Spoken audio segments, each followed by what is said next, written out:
Hey friends, my name is Osama, and this video is a celebration video, question and answer session for you guys, for helping me hit 1,000 subscribers on this YouTube platform. So first and foremost, thank you so much for all the support that you've given me. Really appreciate it. It really encourages me every single day.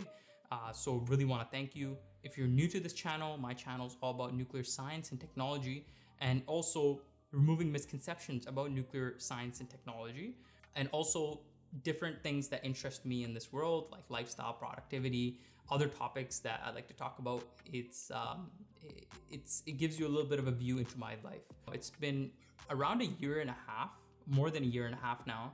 I've started this YouTube journey. I started this journey around a year and a half ago in July of 2020, and now it is November of 2021.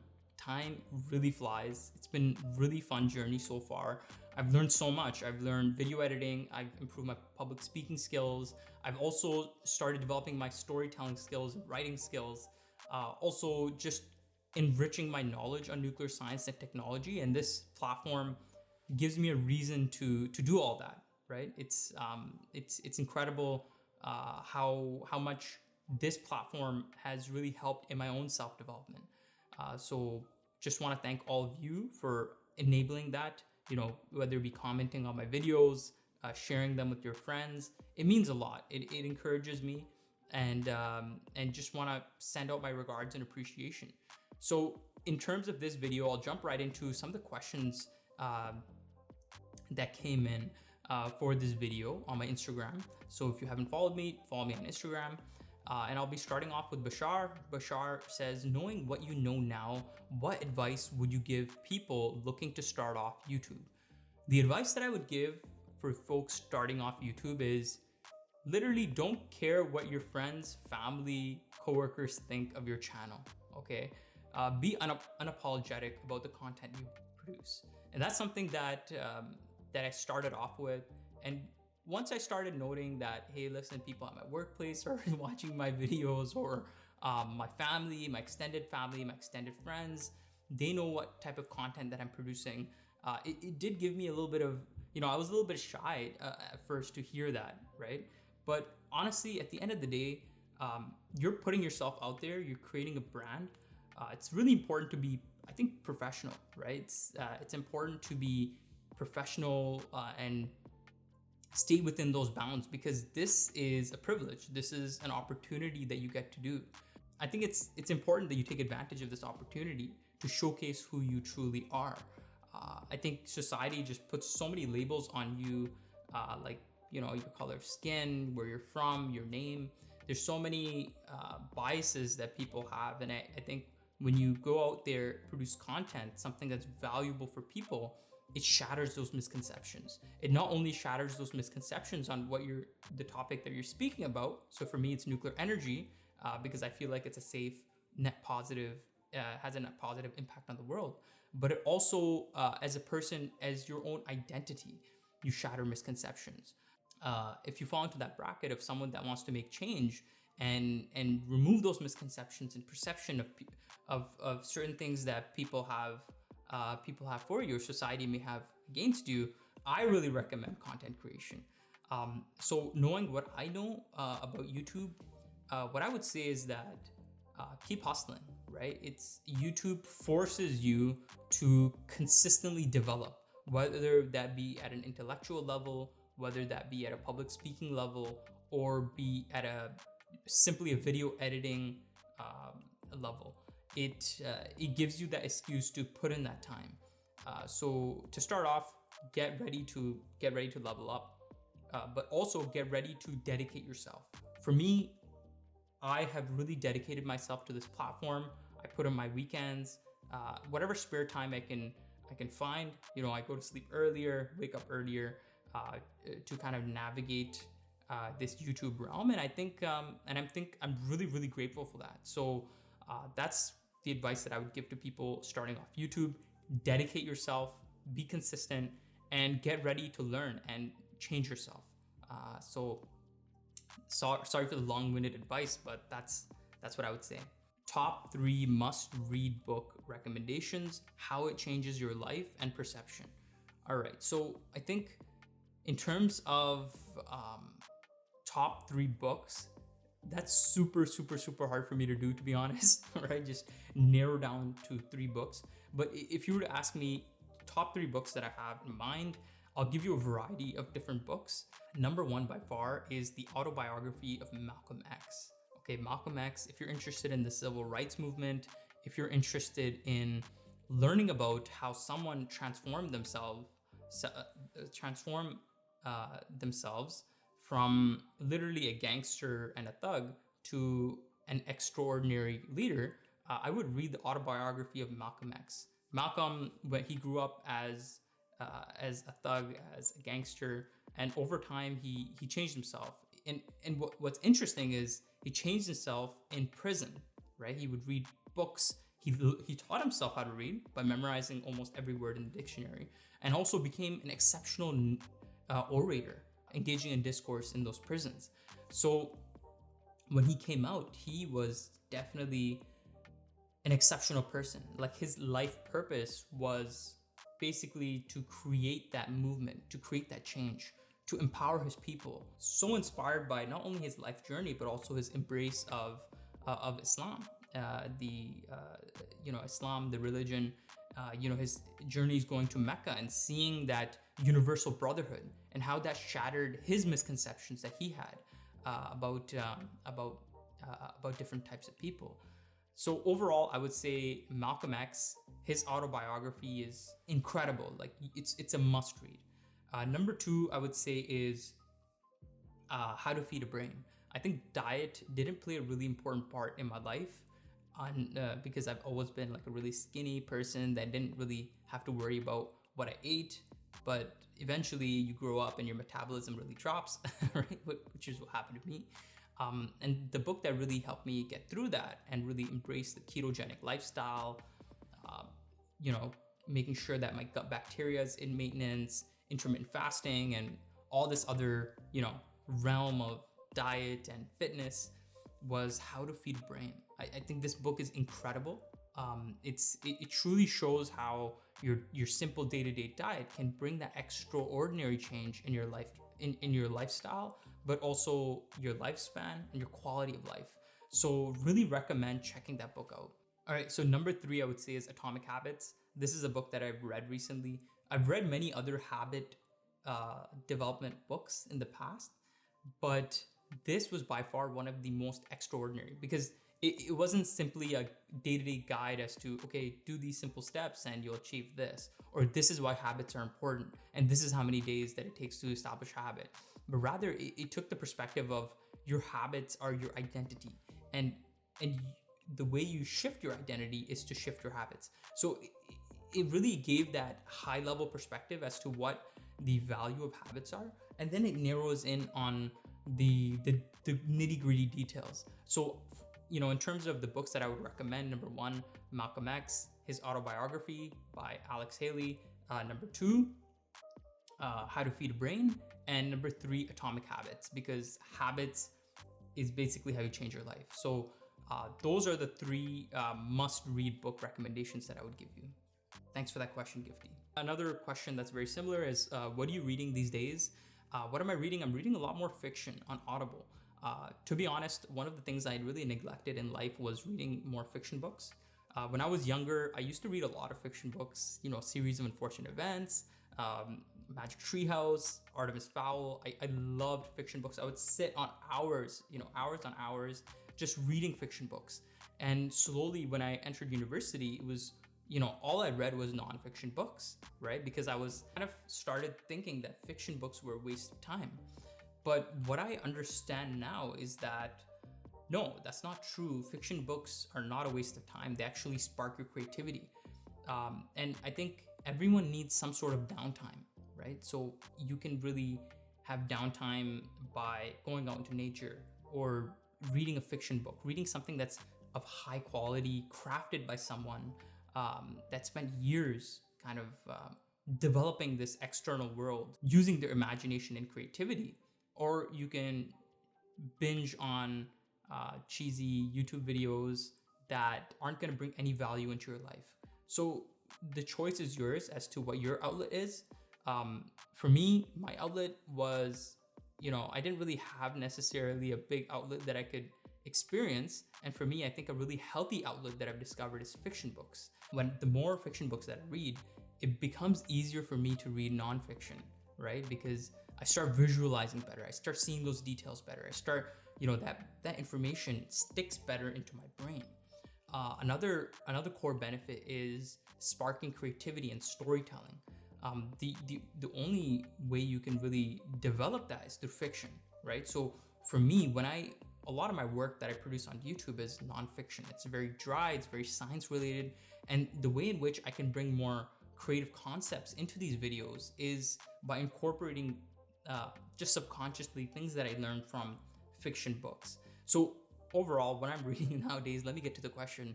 The question is, what are you reading nowadays? I'm reading the Game of Thrones series. I love fantasy. I love dragons and warfare and strategy and these type of narratives. I've also read this book, really good book. It's called Namesake. It's more about an immigrant family that comes to the West and has that cultural shift, and the kids are growing up with a different mindset. So it's very similar to an immigrant experience. If you have had that experience coming from a different country and having to learn the language and going through that transformation. So I really like it. So yeah, those are a couple of the fiction books that I've been reading nowadays, and it's been incredible. I've been using my Audible time a lot. A lot of the titles on Audible now are switched to non-fiction, and the reading that I do on my Kindle has now switched over to nonfiction. So thanks for that question. Nabhan asks, will you do YouTube Shorts? What do you think about Shorts and its influence? Thanks for that question. I think YouTube Shorts is definitely a game changer. I think it introduces a new variable into YouTube. I think it's going to be really powerful. You're seeing the Shorts type of format on every single social media platform. So it was introduced by Snapchat, got adopted to Instagram, where people really up the quality through Reels and Instagram TV. And now you're seeing that transition into TikTok and also YouTube Shorts. I think this is a really interesting format. What I've done is, the way I'm taking advantage of this format is by taking my existing videos, which are condensed, very high quality content, especially when it comes to scientific content, and it's really easy for me to take segments of those videos and further categorize them. It also gives me a chance to flex my animation skills, which I learned on this incredible Udemy course recently, After Effects. So I'm really developing my skills when it comes to After Effects. So I'm able to take those sections, but also develop additional animations to make things look more flashy. So for me, it's opened up a new world of things that I can experiment with. So at the moment, my target or my goal is to have 1 shorts per week. So I'm creating 1 new video, but also 1 shorts per week.